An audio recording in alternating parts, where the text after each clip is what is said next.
Hello friends, स्वागत है आप सभी का आज के एकदम लेटेस्ट वीडियो में। और आज के वीडियो में हम देखेंगे एक 5 रुपये की डेप्ट फ्री पेनी स्टॉक के बारे में।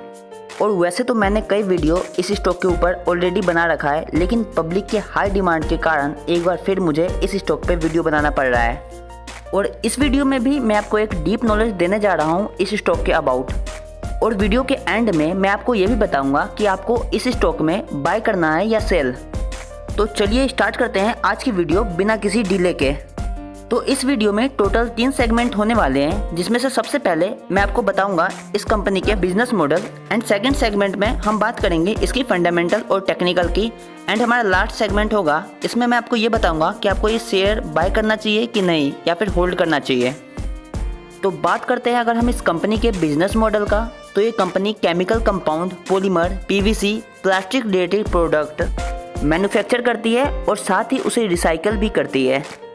और इसके अलावा इस कंपनी ने अभी पिछले साल ही इथेनॉल सेगमेंट में भी एंट्री लिया है, जिसमें इस कंपनी ने बिहार के एक छोटे डिस्ट्रिक्ट में अपना प्लांट सेटअप किया है, जहां ये फार्मर की हेल्प से जो फार्मिंग के टाइम वेस्ट आइटम बच जाते हैं, उस वेस्ट आइटम से ये कंपनी इथेनॉल का प्रोडक्शन करेगी। और आने वाले टाइम में जिस हिसाब से पेट्रोल की प्राइस बढ़ते जा रही है कि जो इंडिया में व्हीकल चलने वाले हैं वो तो एक इलेक्ट्रिक कार होगी या फिर इथेनॉल वाली होगी या फिर इथेनॉल से चलने वाली व्हीकल होगी। और आज के डेट में भी दिल्ली में 97 रुपीज़ पर लीटर पेट्रोल चल रहा है, और हो सकता है कि आपकी स्टेट में इससे भी महंगा हो। और हम कह सकते हैं कि ये कंपनी आजकल के डेट में अपने बिजनेस से अच्छा प्रॉफिट करने लगी है, और कंपनी का प्रॉफिट बढ़ते ही शेयर का प्राइस ऑटोमेटिकली बढ़ने लगता है। और अभी कुछ क्वार्टर पहले ही इस कंपनी ने कैश्यू नट के बिजनेस से काफ़ी अच्छा खासा रेवेन्यू भी जनरेट किया था। और उसके बाद इसी साल की बात है, इस कंपनी ने 13 जनवरी 2022 को ही Genesis gas solution private limited के 75% स्टॉक बाय किया था। और इसके साथ ही ये कंपनी आईजीएल के साथ डिस्ट्रीब्यूशन में भी काम कर रही है। मतलब कि इस कंपनी का सोर्स ऑफ इनकम सिर्फ एक तरह से नहीं, मतलब कि 8-9 तरह से आती है। और अगर इस कंपनी का किसी एक जगह से लॉस होता है तो दूसरे जगह से ये रिकवर कर लेती है।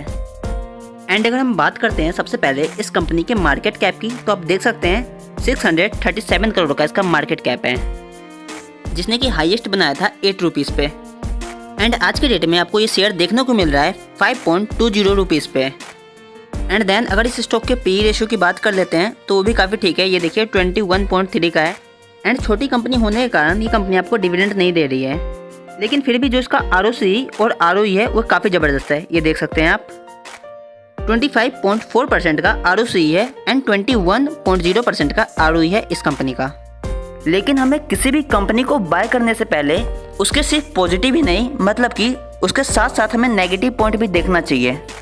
और काफ़ी यूट्यूबर सिर्फ और सिर्फ आपको इस कंपनी के प्लस पॉइंट ही दिखा के खुश करने की कोशिश करते हैं, इसीलिए आपको किसी भी कंपनी के नेगेटिव पॉइंट को तो बिल्कुल ही इग्नोर नहीं करना चाहिए। और जो सबसे बड़ा नेगेटिव पॉइंट माना जाएगा इस कंपनी का, वो ये है कि कंपनी का जो प्रमोटर होल्डिंग पैटर्न है, ओनली इसमें 15% से भी कम की होल्डिंग प्रमोटर के पास है। मतलब कि जो 85% की होल्डिंग है वो अदर के पास है इस कंपनी में। और इसके अलावा भी कंपनी का जो रिटर्न ऑन इक्विटी है वो काफ़ी लो है, सिर्फ और सिर्फ 11.77% का है, जो कि ये पिछले 3 सालों से देते आ रही है। और इसी के अपोजिट अगर हम बात करें इस कंपनी के प्लस पॉइंट का, तो आप देख सकते हैं कंपनी अपना डेप्ट रिड्यूस किए जा रही है टाइम टू टाइम। और उससे भी बड़ी बात तो ये है कि कंपनी इज़ ऑलमोस्ट डेप्ट फ्री, और आपको पेनी स्टॉक में डेप्ट फ्री शेयर मिलना काफ़ी मुश्किल होता है। साथ ही company good quarter result expect कर रही है, और ये भी काफ़ी बड़ा प्लस पॉइंट है इस कंपनी के लिए, जैसे कि कंपनी 231.61% का CAGR निकाल के दे रही है पिछले 5 सालों से। और ये आप स्क्रीन पे देख सकते हैं, ये कुछ कॉम्पिटिटर हैं इस कंपनी के, जैसा कि Adani enterprises, MMTC, rain industry, and finally and में इस कंपनी का भी नेम आता है। एंड इसके बाद हम बात करेंगे प्रॉफिट एंड लॉस अकाउंट का, जो कि हम ईयर 2022 का देखेंगे, मार्च का। इसके लिए हम स्क्रॉल करेंगे और देखिए नेट प्रॉफिट, और ये आप देख सकते हैं ईयर ऑन ईयर इसका नेट प्रॉफिट इम्प्रूव हो रहा है। और इस साल इस कंपनी ने काफ़ी अच्छा खासा प्रॉफिट जनरेट किया है। और इस साल इस कंपनी के पास जो कैश फ्लो है वो भी काफ़ी अच्छे खासा मात्रा में है। ये देखिए, इससे पहले इस कंपनी के पास कैश फ्लो एकदम जीरो हुआ करता था, लेकिन आज का डेट में ये कंपनी अच्छी खासे पोजीशन पे है। और अगर मैं सबसे बड़ा माइनस पॉइंट कहूँ इस कंपनी के लिए तो मुझे इसका प्रमोटर होल्डिंग पैटर्न नज़र आता है। ये देख सकते हैं आप, 2019 में जो प्रमोटर के पास 55.27% की होल्डिंग होती है, आज की डेट में वही होल्डिंग 14.81% की हो गई है। और ना कि सिर्फ प्रमोटर, फॉरेन वालों ने भी इस कंपनी में काफ़ी होल्डिंग डिक्रीज की है। एंड फाइनली जो 85.16% की होल्डिंग है वो पब्लिक को दे दिया गया है। And most of the viewer को इसका नाम ऑलरेडी पता चल गया होगा। जी हाँ फ्रेंड्स, मैं बात कर रहा हूँ विकास लाइफ केयर के लिमिटेड के अबाउट, जिसका आज की डेट में करंट प्राइस चल रहा है 5.25 रुपीज़। एंड स्टॉक ने आज के दिन 0.96% का रिटर्न दिया है। देन हम इसका टेक्निकल चार्ट देख लेते हैं। तो ये देखिए, सबसे पहले हम 6 मंथ का देखेंगे तो देख सकते हैं 5% का प्रॉफिट है 6 मंथ में। एंड अगर हम मैक्सिमम का चार्ट देखते हैं तो ये देखिए 97.37% का प्रॉफिट। एंड ये कंपनी पूरी तरह लॉन्ग टर्म के लिए ही है सिर्फ। और साथ ही इस कंपनी ने डेब्ट फ्री होने का अनाउंसमेंट भी कर दिया है। और इस स्टॉक में आप और मैं ही नहीं, हमारी तरह ऑलरेडी करोड़ों इन्वेस्टरों ने इन्वेस्ट कर रखा है।